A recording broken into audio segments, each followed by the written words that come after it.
Ladies and gentlemen, I am a firm believer that our history should be taught. I think there are some people, like Rosa Parks in history, that actually changed things by refusing to give up her seat to a white man. It did change the entire dynamics of the Department of Transportation and how our people traveled without going to the back of the bus. Miss Rosa Parks will never be forgotten at all. We will always remember who she is and what she did. I do not think we need a Rosa Parks Day. Of all the things the CBC can take up, like our reparations, getting rid of qualified immunity, a crime bill, reparations,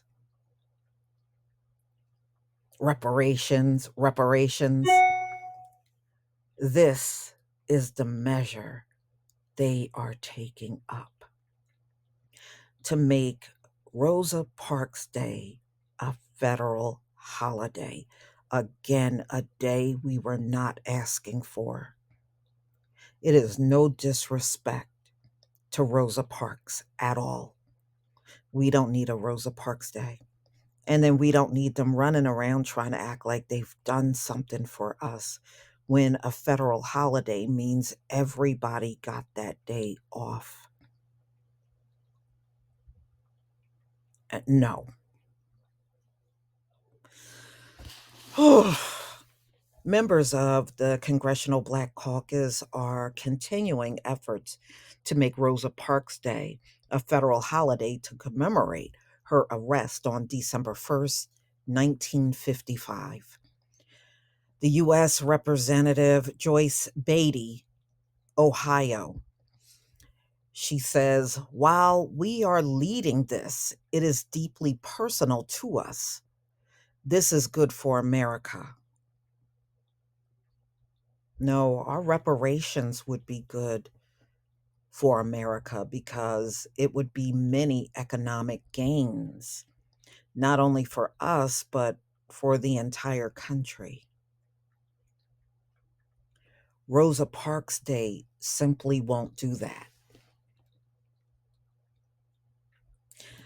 When you think about the modern civil rights movement and Rosa Parks, it changed the lives of Americans, she added.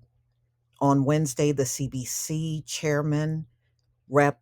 Stephen Horsford of Nevada, and Representative Beatty, Terry Sewell, Andre Carson, and others led a press conference at the Capitol to push for the passing of Rosa Parks Day.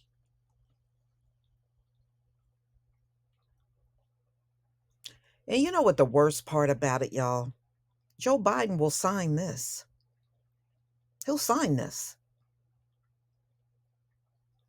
But got a problem with us getting a crime bill, qualified immunity, ditching that, and our reparations. He has big issues with that. But a Rosa Parks Day, he'll sign this with a stroke of a pen and will gladly do it.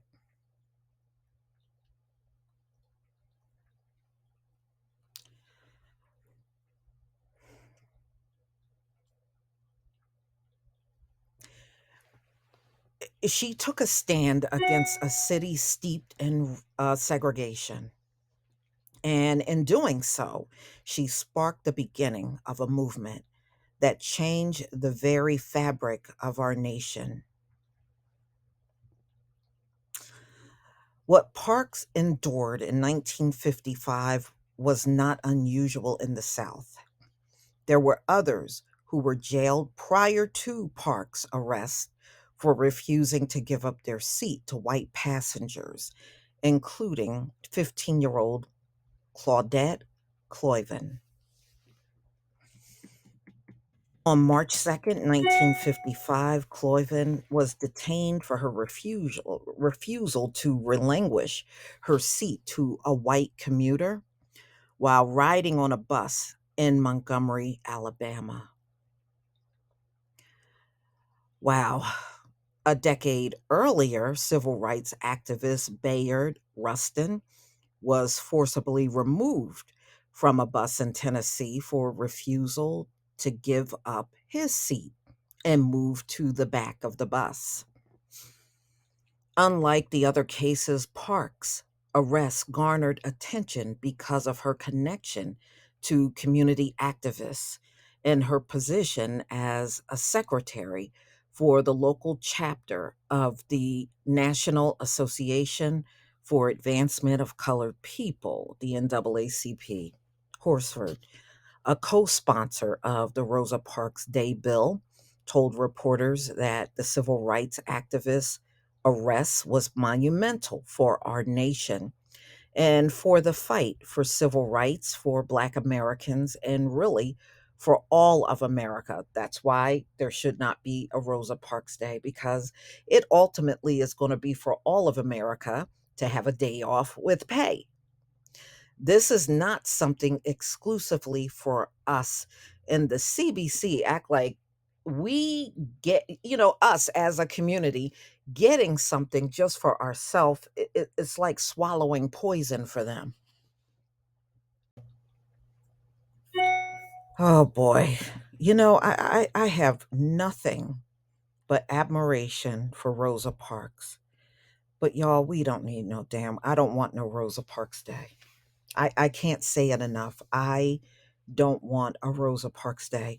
It's like the CBC will do any and everything to avoid the issues that we are really concerned about, the issues that we are talking about on a regular basis on social media, the things that we can't even get them to say the word reparations or even deal with any of the issues that we are facing out on these streets.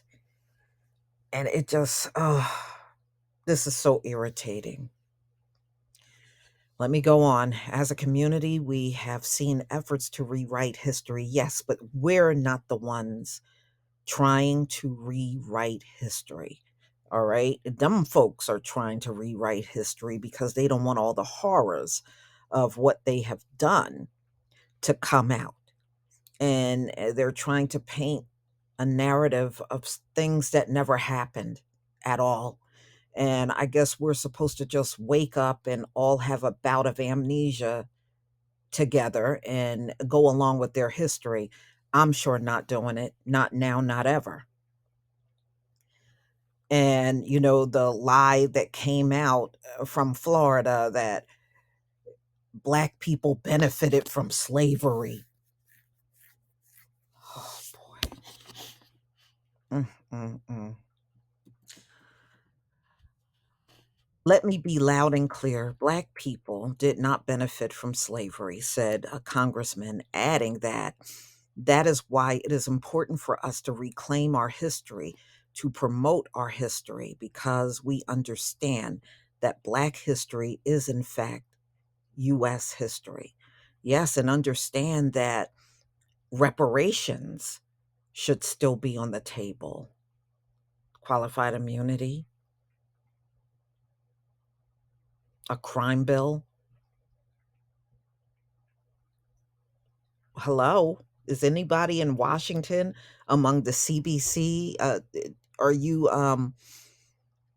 especially the elders in there? Because there's a lot of them. Can you hear me? Oh boy.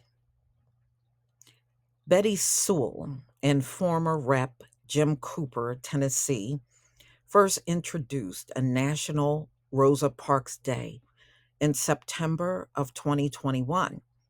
In January, Sewell, Beatty, and Horsford reintroduced the legislation giving the statute a new name, the Rosa Parks Day Act.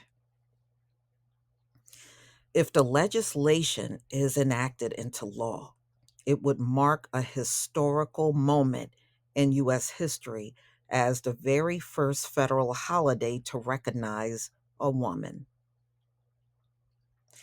Beatty told, this is what she said: I think what we're doing today sends a strong message. I think this makes us stand in unity with our other colleagues. If you go back and look at the day Parks' body laid in the U.S. Capitol Rotunda, it wasn't just Black people who stood in line for hours. There were many people of our majority colleagues who came, she added. Sewell said she believes her colleagues across the political aisle will ultimately back the Rosa Parks Day Act. I look forward to my Republican colleagues joining us in this effort, she said. Oh, and they will. They will, because, see, they're not giving nothing significant up. So, yeah, they will. As long as they don't have to give nothing, they're all down with it. That seems to be a very common thing, whether you're a Democrat or Republican, when it comes down to the Black community. As long as you don't have to give up nothing, it's okay to do. So I think that it's a great way to show bipartisan support for American history, to get the first federal holiday for a woman and for it to be a Black woman, Sewell said. I think it would send a powerful message to this nation. I think it would be a more powerful message if you get our reparations and get the checks out in the mail. That would send an earthquake across the whole country, much bigger than the reaction you'll get from Rosa Parks Day. I am too done with these useless politicians, y'all, especially in the CBC. Please tell me what you think about this video. Please leave your comment and subscribe. Don't forget to hit on the notification bell, and I'll see you on the next video. Peace, family.